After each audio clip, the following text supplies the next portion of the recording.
All right, welcome everybody. Thank you so much for joining us tonight. My name is Sean McBrearty, and I'm the Michigan Legislative and Policy Director for Clean Water Action. Tonight we're going to be discussing a critically important issue here in Michigan that has been an important issue for a long time, and the current pandemic has really only highlighted. And that issue is water justice, and we're going to be talking about water access and affordability in Michigan. Thrilled to be joined tonight by three panelists who really have been champions for protecting our water across Michigan. Sylvia Orduño, organizer with People's Water Board Coalition, as well as Senator Stephanie Chang from Michigan's 1st State Senate District, and Representative Dan Kildee, our Congressman from Michigan's 5th District. As you folks are probably aware, there are far too many residents across Michigan right now who do not have access to safe, clean, and affordable drinking water. Tonight, we're going to focus on two main reasons for that. Water contamination, which has affected both those who rely on outdated water infrastructure, such as lead service lines, lead fixtures in the home, and also those who rely on wells that may have been contaminated with PFAS chemicals or other pollutants. And we're also going to be talking about water affordability and the rising costs of water bills in several communities across our state, which have made residential water service unaffordable for families across Michigan.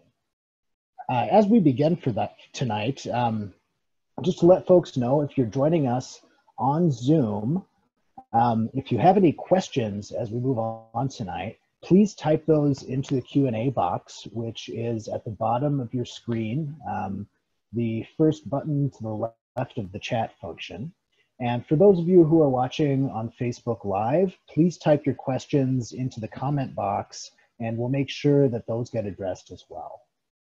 Now, each of our panelists are going to introduce themselves, and we have a special introductory question tonight, which is, what does water access and affordability mean to you, and how does your work help to ensure water access and affordability for all Michigan residents? And we're going to start with Sylvia Orduño from the People's Water Board, and all of us extend our best wishes to Sylvia, who has recovered from COVID-19 actually, and she's been one of our frontline fighters in Detroit on water issues for a long time. So thanks for joining us tonight, Sylvia. Thank you, Sean, and thank you, Clean Water Action, for putting this together and inviting me to participate. So yeah, I guess just first to begin with COVID. So yeah, this is something unbelievable. I don't think that any of us could have imagined, but yeah, especially personally experiencing how horrible it is, and again, just trying to tell as many people as possible, don't take this lightly, right? Like, you don't want to end up in the hospital the way I did when, you know, we just don't know. And I got it early on in middle of March. And so no, there was a lot we still didn't know then, but we know much more now. And so one of the things that we are absolutely certain about is that we have to have residential drinking water service to protect ourselves. There's no negotiating around it in any other way. And we've been trying to drive home that point with elected officials and just the general public for many years now. I can tell you I've been working on this for at least a couple of decades now through Michigan Welfare Rights, where I first got my experience in grassroots organizing here. And we've been fighting for all these years to try to get it so that not only our municipal operators, but our local officials and the public in general just really understand that, you know, we have to find a way to ensure that every resident who needs affordable drinking water and sanitation has it available to them. And the COVID crisis here has actually really exposed a lot of the things that we've said for a while, but that we've really taken for granted. We're fortunate to live in a state where we've got just incredibly clean and abundant amounts of clean, fresh surface water and groundwater sources. But it doesn't always make its way to the taps when people can't afford them. And we've had thousands of low-income residents, not just in Detroit, but across Southeast Michigan and the state, who have not been able to have that. So the governor's order to bring this about at this time was critical for us to be able to move forward and address the COVID crisis.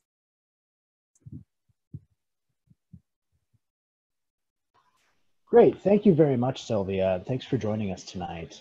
And next, we're going to move on and hear from our senator from Michigan's 1st Senate District, Senator Stephanie Chang, who is in her 1st term in the Senate. And before this, in the State House, she fought for water affordability bills and has the same package introduced this term in the Senate. So Senator Chang, please introduce yourself and tell us why water access and affordability means so much to you and what your work has been like in that category.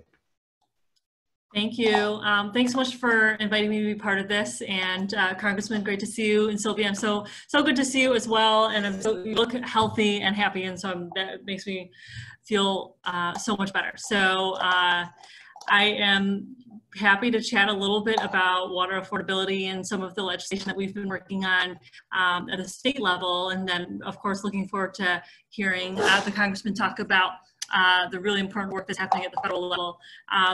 So I first took office in 2015, and that was fresh off of the summer of 2014, during which I was knocking on doors in my first campaign, and at the same time that summer was the first summer of mass water shutoffs in Detroit. And as Sylvia, I think mentioned, even the United Nations pointed out that that this was a humanitarian crisis, basically, and that we're the Great Lakes state. We're surrounded by fresh water.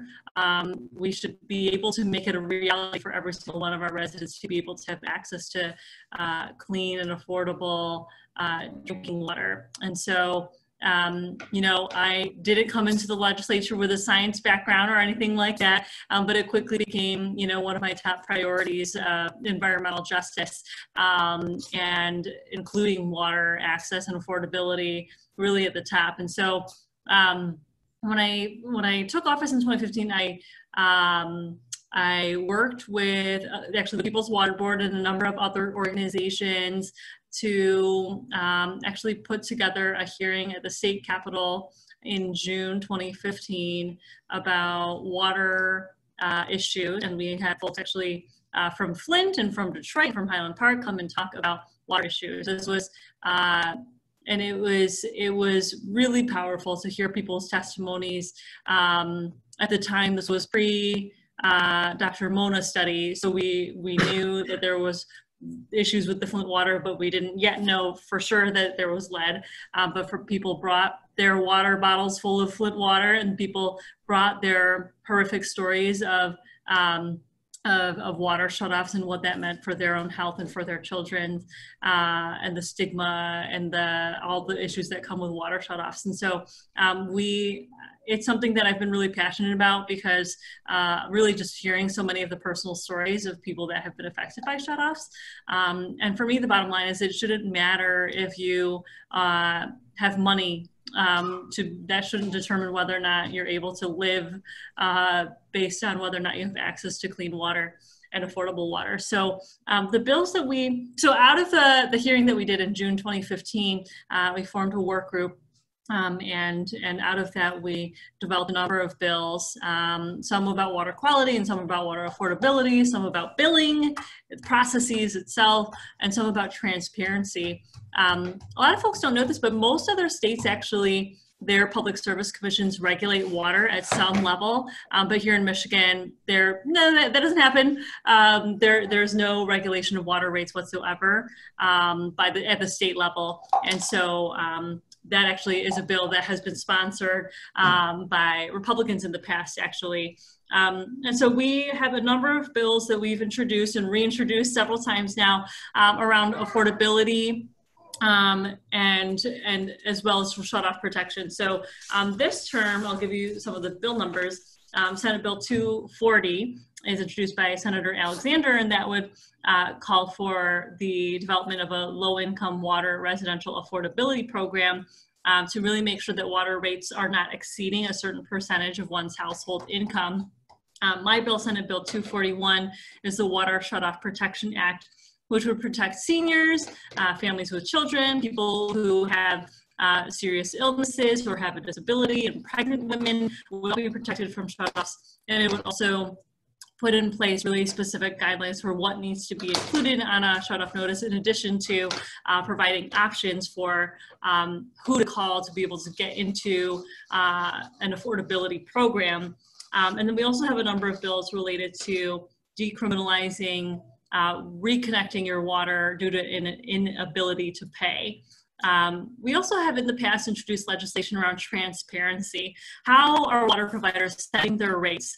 How many shutoffs have they had? By what zip? And then broken down by zip code. And there's a lot of work that needs to get done. We're far behind, in my view, in terms of really making sure that we are able to provide that guarantee of clean and affordable water. And one of the things I like to point out is that clearly this is an issue in Detroit. It's also an issue that is going to continue to grow across our state and our country, especially thinking about our water infrastructure needs and what that means in terms of the cost involved, and how do we ensure that as we think about obviously ensuring that we have clean water when we are doing upgrades to infrastructure, how do we make sure that the cost isn't passed along to people who are already vulnerable and don't have the money to pay their existing water bills? So there's a lot of concerns all around. I'll end by just pointing out that they're reminding folks about there was the MSU study, I can't remember what year it was, and I can't find it in my papers, but several years ago, that pointed out that actually I think it was like a third of households in Michigan or something like that will actually be seeing water inaffordability in their own water bills in the coming years. And so it's something that we should all be concerned about and not think of it as tied to any specific geographic location, because this is a growing problem. It's a growing crisis. It's one that we have to solve with urgency. And I'm just happy to be, part of this effort that is really being led at the grassroots by folks like Sylvia. So thanks again. Yeah, thank you very much, Senator, and thanks for all of your advocacy on this issue in Lansing over the years. And for those of you who are joining on our Zoom, just to point out, in the Zoom webinar chat function, our comms person, Jen, has been adding the links to the things that both Sylvia and Senator Chang mentioned. So the link to that MSU study and Senator Chang's bills on the Senate website is in the chat function if folks want to check those out in more detail. So moving on to last but not least, we're really glad to be joined tonight by Congressman Dan Kildee, the Chief Deputy Whip for the Democratic Caucus in the U.S. House of Representatives, representing Michigan's 5th Congressional District. And so, being really the person in D.C. on the ground fighting for both Flint, Michigan and Oscoda with the PFAS problem, Congressman Kildee's had a lot of experience in this area. So thanks for joining us tonight, Congressman. What are your thoughts on water access and affordability? Well, first of all, thanks, Sean, for including me in this. And Stephanie, it's great to see you. Sylvia, I'm glad you're doing well. We live in the richest country on the face of the earth.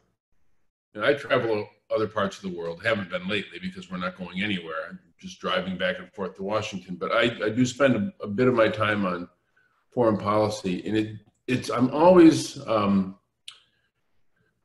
dumbfounded by the reaction that people across the world in some of the poorest places on earth have when I tell them where I'm from. And I say that I'm from Flint, Michigan. And they look at me with this sort of sadness and express to me how sorry they are for what the community that I grew up in is going through. And they can't square it, how the richest country on the face of the earth, at the wealthiest time in its history, can't provide affordable drinking water to every one of its citizens. So, we have some work to do on the technical solutions, on legislation, on resources. But I think we have to take one step back as we engage this debate and just challenge our own thinking, challenge the assumptions that we make about what kind of a society we want to be. there are certain fundamentals that we ought to be able to guarantee. And one of them is the most fundamental life source on the planet, and that's water. And the idea that we have people who live in this country with vast wealth, who don't have access to that, ought to be a shock to everyone's conscience. We have to make that case, because there are people who don't believe that we have an obligation to make sure that people have drinking water. So while we work on the legislation, on the technical solutions, on the sort of intervention that us as legislators or policymakers or grassroots advocates advance, I think we have to remind ourselves, and not everybody shares our perspective on this, and we have a job to do to drive that message home. Now, I think there are some pretty concrete steps, and I'd put them in two categories. One is sort of the short-term and immediate needs. Short-term, we absolutely need something like Congressman Marcia Fudge's, she has a bill that's sort of like LIHEAP for water. Basically, it's an affordability subsidy for people with low income to pay their water bills. The same way we provide direct support for individuals who can't pay their heat in the winter.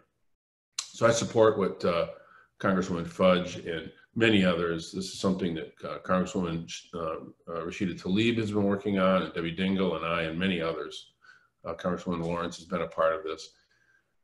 So we need to have that in place for sure. There are probably some other pieces that we would put in place. We want to make sure that, especially during this pandemic, that we ensure that there are no shutoffs. We did supply some resources in the HEROES Act, which needs to get through the Senate, to deliver money to communities with the intention of offsetting the losses from non-payment to prevent shutoffs. Essentially, a moratorium on shutoffs with us paying the bill. So there are these interventions that we need to do. Another sort of intermediate level intervention is to get more direct support to municipal governments for their water systems in general. But I think fundamentally, we've got to do a better job of allocating resources to communities. And one of the reasons I say that is that even if we were able to get really progressive water billing strategies enacted in many of our communities, where we would have rates based on income or sliding scale rates, or there's lots of different ways to structure a water rate system to accommodate the fact that low-income people simply can't afford drinking water. The problem, of course, is that in communities that have high concentrations of poverty, in Flint, for example, 40% of the population live below the poverty line. I'm sure that number's actually gone up recently. 60% of the children live in poverty. To have a system that is income-based means that it has to be skewed so heavily toward the other ratepayers that the rates become so high that it's impossible to maintain residency. We have to get more direct subsidy to these municipal governments. And then I think the biggest long-term fix, of course, is to do what we can to deal with income inequality generally. The fact that people live in a situation where they're so poor and don't have the basic financial support they need in order to support their family and do something as fundamental as paying a water bill, even if it's affordable. We need to make sure that we're doing better to elevate, to lift the living standards, to lift the wage rates, to lift the direct support for all Americans, so that we don't have a situation where people live on such thin margins that they are quite literally making decisions between paying their water bill or buying groceries or taking care of their kids' health needs or whatever it might be. So I guess the moral of the story is that we have some specific immediate policy needs that need immediate attention. But if we keep approaching it in that way, that we're problem solving and miss the fact that the bigger question is that we have too many communities with far too few financial resources to provide basic, fundamental, essential services, and far too many people living in poverty. we don't deal with those issues, we're going to continue to struggle to find the technical solutions to offset the fact that people can't afford their drinking water. Great, thank you so much, Congressman. And before we get into some of the questions we had here, Sylvia wanted to add on these topics a little bit. So go ahead, Sylvia. Yeah, thank you so much for that, Congressman Kildee and Senator Chang. I think I agree with you that this problem is enormous and the solutions are going to be very difficult because they're so costly. But I think that one of the main points we've been trying to make for years around water affordability and the way that it's becoming more and more out of reach for households. Yes, we started with the discussion of the problems, especially in Detroit and Highland Park and Flint and communities that have really been disinvested over so many years, and seeing what the impacts are, especially in these large urban communities where, you know, a lot of things have changed and we really haven't had any plans at the state or federal level for how it is that we address the types of poverty that we've seen over decades. But along the way, we've known that you know, there's really nothing we can do about the water problems the way that they are, the infrastructure needs, the costs for maintaining and operating systems. Those are figures that we've known for a long time, and we've known that we haven't put the resources forward that we've needed to prevent the problem that we're at right now, where the costs are enormous and the amount of work to be done is, at least in the case of Detroit, we're talking about hundreds of miles of lines. And you in Flint have seen how difficult it's been just in these 6 years alone, just to try to get the infrastructure replacements that you've needed with funding that Flint had to fight very hard for. And so what we've been saying is, because these kind of policy and other kinds of programmatic needs don't align quickly enough with what residents need, which is fresh, clean drinking water in their homes. And there's only one way to get it, really, is for the municipal water systems to provide it. And so when they don't provide it because people can't pay, we haven't come up with any other alternatives. We've told people, you know, it's really unfortunate, but that's really a cop-out. And we have to find ways instead to get people the water that they need now, while we figure out how it is that we address with the systemic issues. And that's how we've gotten to this, really, in trying to get more people to have the conversation in the context of the human right to water. And so when the United Nations was invited here in 2014 to talk about this, it was really part of something we were hoping that we could get a greater consciousness on and have people understand that, yes, there are many things that have to be paid for. Poor people,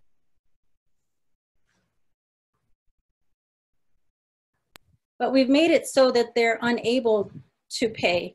And we've sort of been saying at the same time, it's unfortunate that you can't pay. We can't do anything about it because the costs of the system are enormous. And so we're left with having people not have water. And again, the COVID moment has really exposed this. And thank goodness we've had a governor who's been willing to act and say that for the safety and well-being of Michigan, we have to ensure the water service is restored to everyone.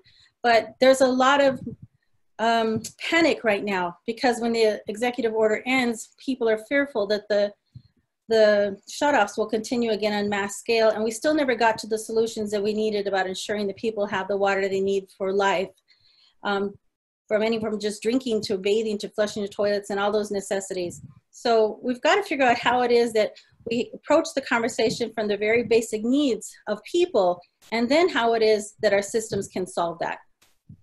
Yeah, thank you very much, Sylvia. It's a very good point.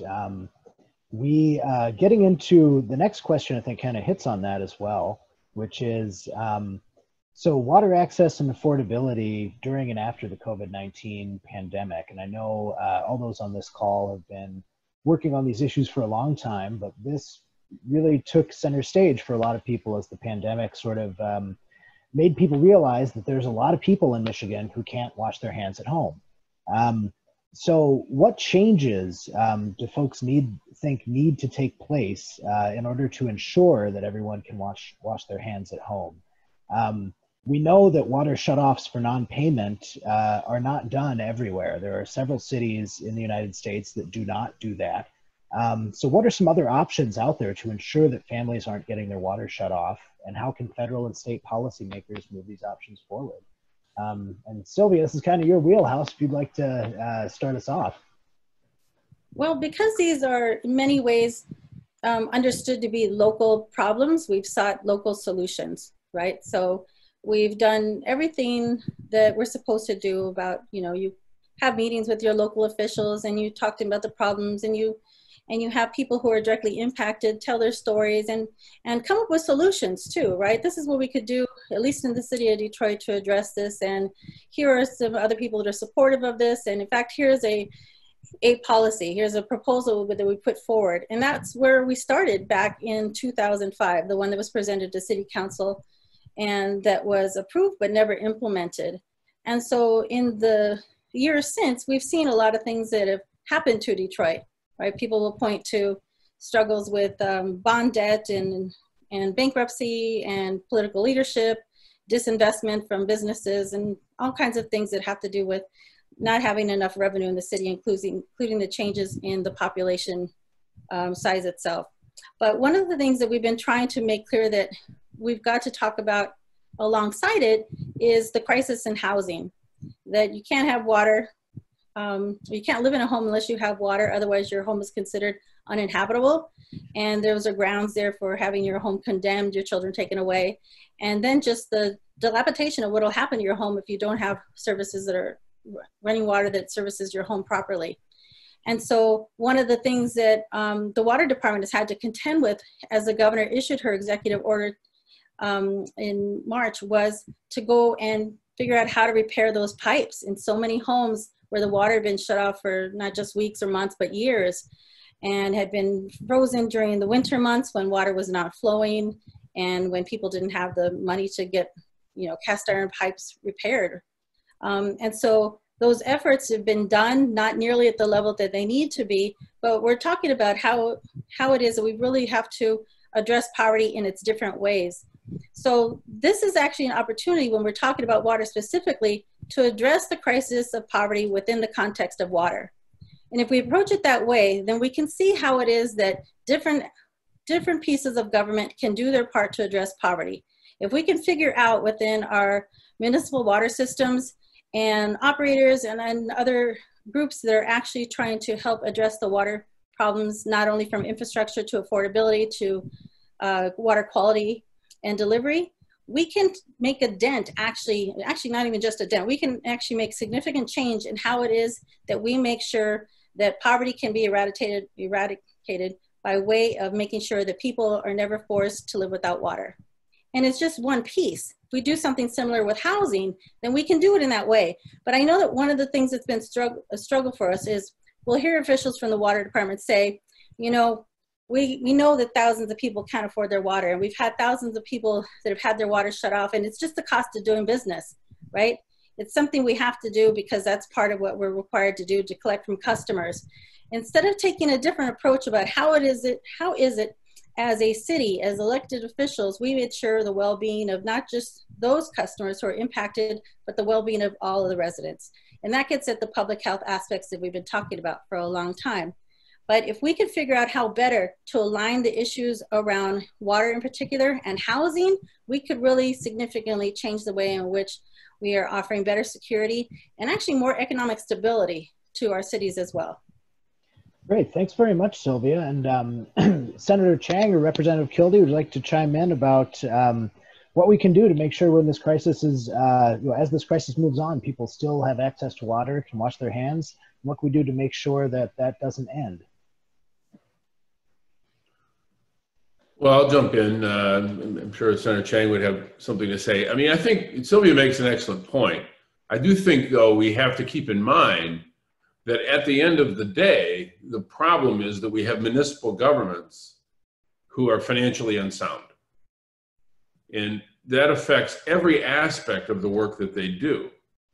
And, I do think we have to, as she I think very aptly pointed out, have to have a different set of values that drive the policy regarding the way water is delivered. But that's going to require resources, financial resources. One of the things that I have been pushing for is essentially a two-pronged approach that deals with the most immediate need. Step one would be, like I mentioned earlier, something like what Representative Fudge is proposing, and that's a LIHEAP payment, so that a person who lives in poverty has someone else paying part of their bill to offset the fact that they don't have the resources. And it's based essentially on their need. That's one piece. I think immediately, though, what we need to do is and this is most likely best delivered through states, especially now that we have a governor who's willing to work with us on these issues, to get money into, for example, one avenue would be the Clean Drinking Water Revolving Loan Fund that every state administers. I've been pushing to put a substantial amount of financial resources into those funds that wouldn't serve as a loan, but would be administered directly as a grant to basically write off the bad debts that water systems have in place. Because the problem, and I get it, I know it's frustrating, the people that have to deal directly with the water department, but those folks are in a position where they don't draw money from the general fund. They have to fund the operation with the water funds that come in the front door, and they're financially unsound. And so we need a source to keep them from having to pass on the costs to the other ratepayers. Because as I mentioned earlier, in the short term, clearly having the water rates structured so that people who can least afford water still get access to it, and we don't get them shut off. But we can't have it tilted so heavily that the rates become really high. One of the, and as I'm sure you know, in Flint, we had this terrible circumstance where it was water that was unsafe to drink, actually killed people. It's not well advertised there or known that while we have the lead crisis, which has terrible long-term impact, especially on brain development in children, has other health impacts on adults. But there was also a Legionella outbreak that was directly related to the water decision that was made by the emergency financial manager that resulted in significant death. So there are real consequences for this, but the problem that I was driving at is that we simultaneously had this terrible situation and the highest water rates in America. It's still really expensive water. One of the reasons is that we have a water system that was designed for about 250,000 people and 250,000 ratepayers and a really robust set of industrial users paying a lot of the water bills and paying for a lot of the fixed costs. We have the same distribution system, the same number of pipes, the same everything, with less than half of the population, with about a quarter of the wealth, and a big loss of those manufacturing jobs. And so the economics of the water system are so out of whack that we need to get to that. And the last point I'll make is one of the ways to deal with that is with significant infrastructure changes that would come in two really important forms. One is to reconfigure the infrastructure, the water infrastructure, so that it's actually designed for the population that we have. Flint had 200,000 people. We had a system designed for 250,000 because we expected it to grow. We now have a need for a system that is naturally smaller because we have a smaller population. You can't have 200,000, you can't have 100,000 people paying for a water system for 200,000 people without having the rates go really high. And then the other really important piece of that is that about 50% of the treated water going into the Flint water distribution system does not go to a house or a business or anything. It goes into the ground. So those ratepayers are paying for treated water that goes because of the loss rates, the leaks, the breaks in that system. Half of the water that we pay for, nobody ever gets to use. So we have to upgrade the infrastructure to help bring the cost structure down. And then it's easy, then at that point, it's a little easier to have a sliding scale that actually can be sustained. Yeah, thank you. Very good point. Senator Chang, what are your thoughts on this? What can we do to make sure that we can have affordable water for everybody? Yeah, I mean, I think both Sylvia and Congressman Kildee touched on a lot of really important points, and I think I learned a few new things from Congressman Kildee. So thanks for sharing a lot of your insights, and also it's helpful to know some of the options that you all are looking at the federal level. I mean, I think that in terms of at least what we've been working on at the state level is the idea of an affordability program that does require funding, right? And so I think that that is a big piece of the puzzle here. We know that we, at least in my view, we should be setting water rates based in a way that takes into consideration people's household income. I think there's agreement sort of among a lot of grassroots folks and among folks who are looking at this issue on that. But I think again, there's that question of how do we pay for all of this, and so especially when we're thinking about those infrastructure costs. So I definitely think the state has a role to play there. I would hope though that the federal government could help as well in terms of providing some funds to come down, whether it's through the through whatever grants or other programs we might be able to design. So I think that these are all really important things that we need to take into consideration. For me, I want to follow the lead of folks on the ground who are saying, well, what are the programs in terms of from the provider to the residents, what works? But then obviously working backwards, making sure that we have a good sense of, sorry, I've got crawling baby in the background, that we're figuring out how we can actually fund a program like this to work. So it's going to be a big team effort. Great. Thank you very much, Senator. And yeah, thank you all. Very good answers on that. And we, so moving in, we've talked about affordability for the main part so far tonight. And the other topic we wanted to make sure to hit on tonight is about water contamination, which we know has also been widespread in communities across Michigan, specifically to Flint with the water crisis, as well as a lead crisis in Detroit and several of our other large cities. And then we also have the crisis of PFAS compounds, which they're really finding in places across our state.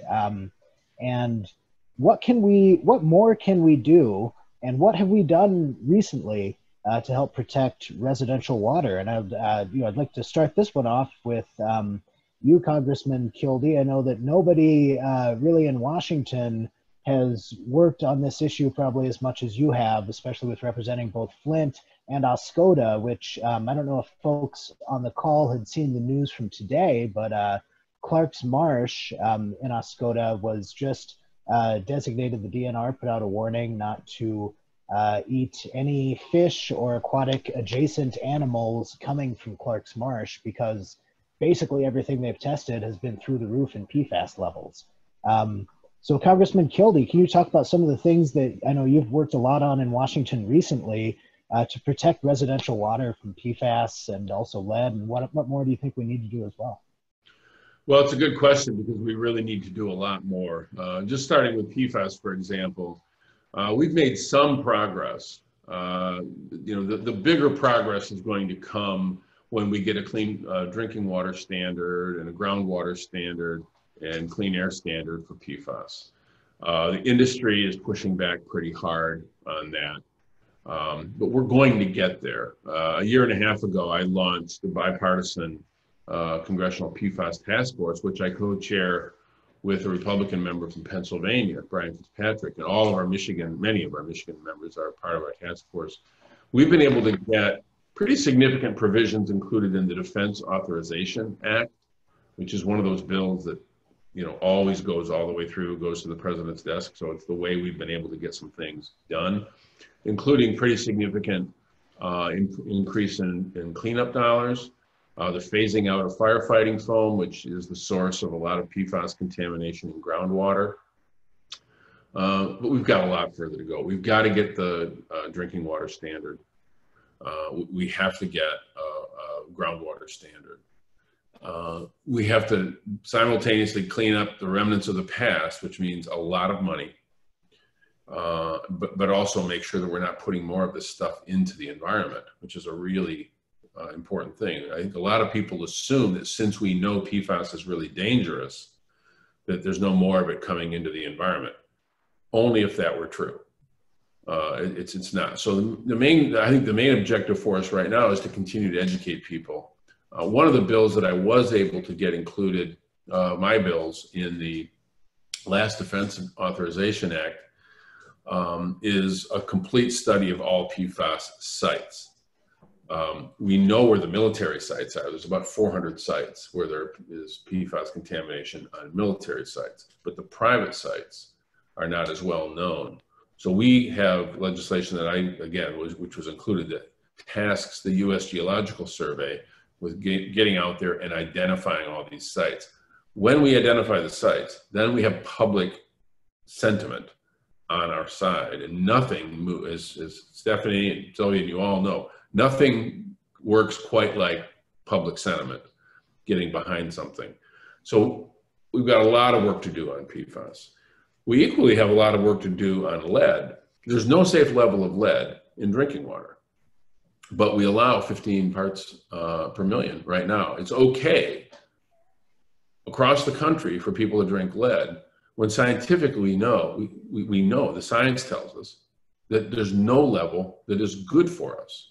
And so what we have right now is a standard that is based on the convenience to the government. And we need to make it inconvenient, I believe, by having a much stricter standard.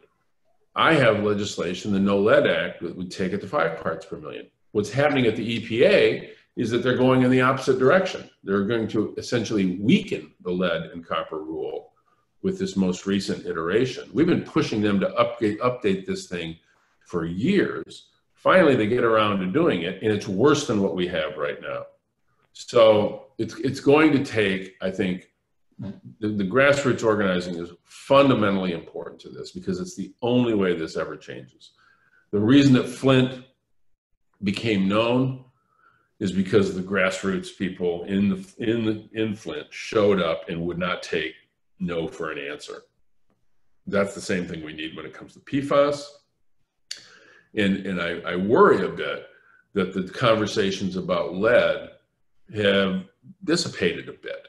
You know, there was a time when it was front and center, and now it's sort of taken a back seat, and it's given this particular EPA, I think, more of a green light to pursue this weakening of the lead and copper rule, which is happening right before our very eyes, and there ought to be a lot more outrage. And so, you know, I know what I can get through the House of Representatives, at least in this Congress, with the majority that I have. But we need a Senate and a White House that is more aligned with the needs of people who are worried about drinking water. And we got to change that somehow. Let's just put it that way. Absolutely. It would be very nice to have an EPA that's not run by a former coal lobbyist. Yeah, EPA should not stand for everybody pollutes always. Yeah. But that's what they are. Absolutely. And so I know we've made more progress, at least in Michigan, than we have at the federal level, with both the state lead and copper rule and also the proposed standards. So Stephanie, or the proposed PFAS standards, excuse me. So Senator Chang, would you like to talk a little bit about what we've been able to do in Michigan on those issues, and also things that you and your colleagues in the Senate have been trying to get done? Sure. Yeah. On PFAS, I take the lead of Winnie Brinks and Sean McCann and others in my Senate Democratic caucus over on the west side of the state, as they are they have been following these issues very closely. But I also am really glad that we have who we have at EGLE, our Michigan Department of Environment, Great Lakes and Energy. You know, they are working really hard. And earlier this year, I'm losing track of the months here because we're sort of in like a weird time warp with COVID, but it wasn't actually that long ago, I guess, in February, which seems like forever ago, Michigan actually did adopt new PFAS standards over the objections of some industry and agricultural groups. And so I'll include a link to a good bridge, or maybe one of your folks are putting this already in there, but there is a great Bridge Magazine article that sort of hits the highlights on this new standard, which I think is like a really, really positive move forward. Because it's the first time in our state's history that we've set our own enforceable maximum contaminant levels to regulate chemicals in public water. And so it's really, really exciting, and I think will be helpful. Obviously, there's probably much more that we can do, and it's great to see all of the work that is happening at the federal level. Although, you know, I know, can't even imagine, well, serving in the minority my entire time in the legislature, we're going to work on, hopefully in next year, we'll be in a similar situation if we can have some Democratic control of the House. But oh, baby's starting to go off, so I'm going to move over quickly. But I will also say one of the things that I think is really important to point out, in addition to the PFAS standards, is that there's a lot of ongoing and continuing to grow conversation about polluter pay legislation that I co-sponsored. Jeff Irwin and I think Yusuf Rabi in the Michigan legislature have really been leading the way on that. And those bills do exactly what they sound like. It's really to make sure that those who are polluting our groundwater are responsible for paying the bill. And I'll also just say that I just dropped today, actually, a number of bills that will be read in on Tuesday related to the dock collapse. And while it doesn't seem directly connected, there is a connection, because obviously we want to protect our Detroit River and our waterways, because all of our water is connected, and we want to make sure that what goes into the Detroit River could potentially go into our drinking water. And so ensuring that we have strong protections for notification and inspection requirements of our docks along major waterways, as well as a risk assessment database that takes into consideration high water levels and contamination in the ground at sites along so many of our commercial and industrial, or former industrial and commercial, that had never really been cleaned up properly.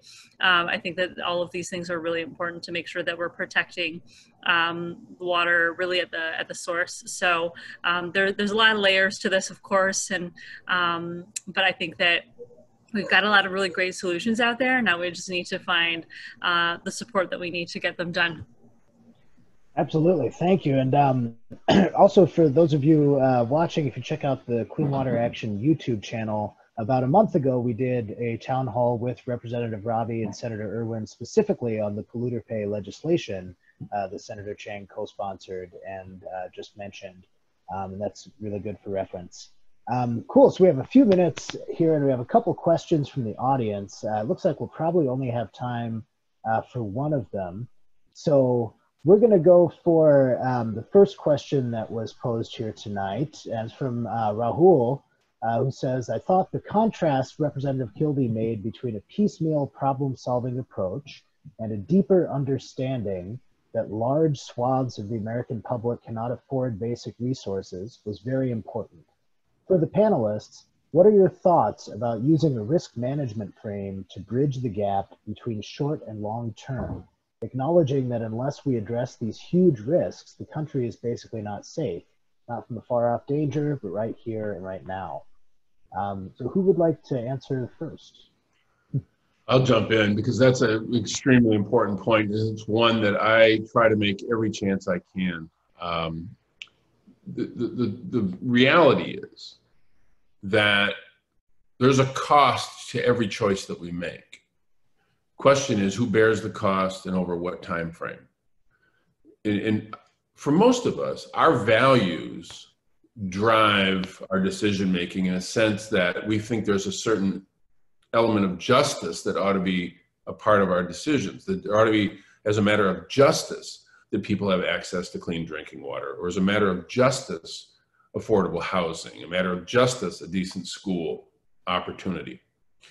But for those whose values either don't move them to take action or somehow believe that, well, there ought to be something like that, that the government shouldn't do anything about it, I think we have to offer a different argument.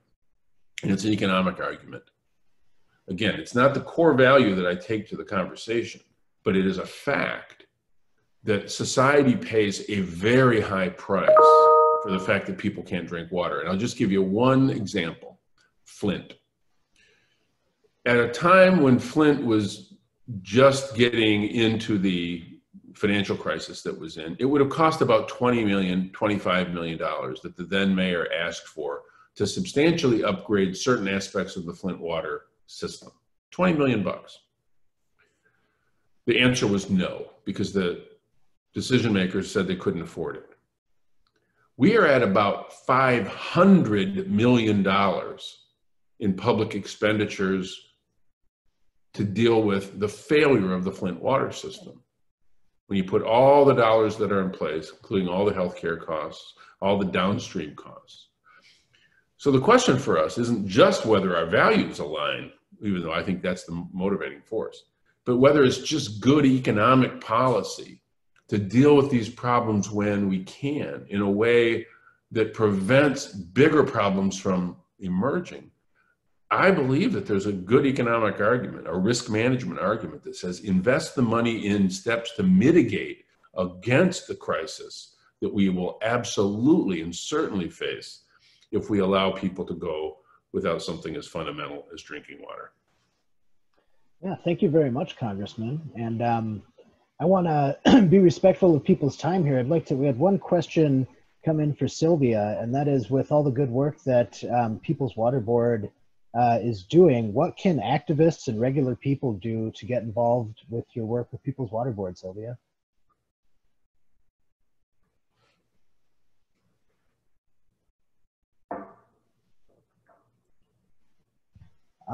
We can't hear you. Let me see if I can unmute you here. Or, start working.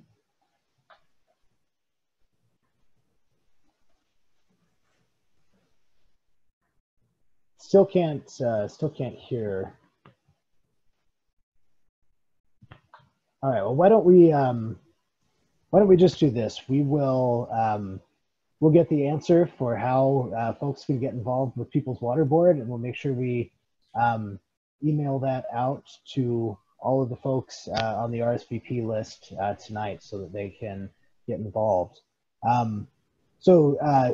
To wrap up tonight, I just want to thank all of our wonderful panelists for joining us, and thank you, each of you, for the important work that you do to help protect our water and fight to ensure that Michigan residents have access to safe, affordable, and clean drinking water. In Michigan, people understand, that we're surrounded by over 20% of the world's fresh surface water, and there's really no excuse for us not to ensure that all residents have the water that they need, especially, as Representative Kildee pointed out, in the richest country in the history of the world. So thank you to everybody watching tonight as well on Zoom and on Facebook Live, and also our production team, Jen Schlicht, our communications manager for Michigan, and our Southeast Michigan program organizer, Meredith Gillies. And for more updates on how you can get involved, please, we put a link in here for peopleswaterboard.org, where you can sign up to get more involved with the great work that Sylvia's group is doing in Detroit. And also, please like and follow Clean Water Action on Facebook and Twitter. And check out our website, cleanwateraction.org/MI, for more updates on how you can get involved to protect our water. 2 weeks from tonight, on June 11th, we're going to have our next town hall event.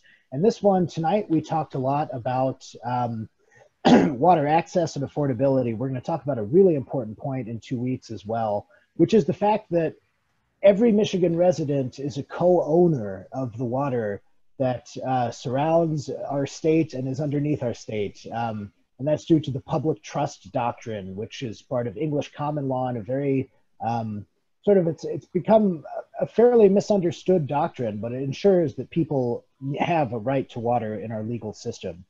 So please RSVP for that on our website and join us 2 weeks from tonight on June 11th at 7 p.m. For our next event.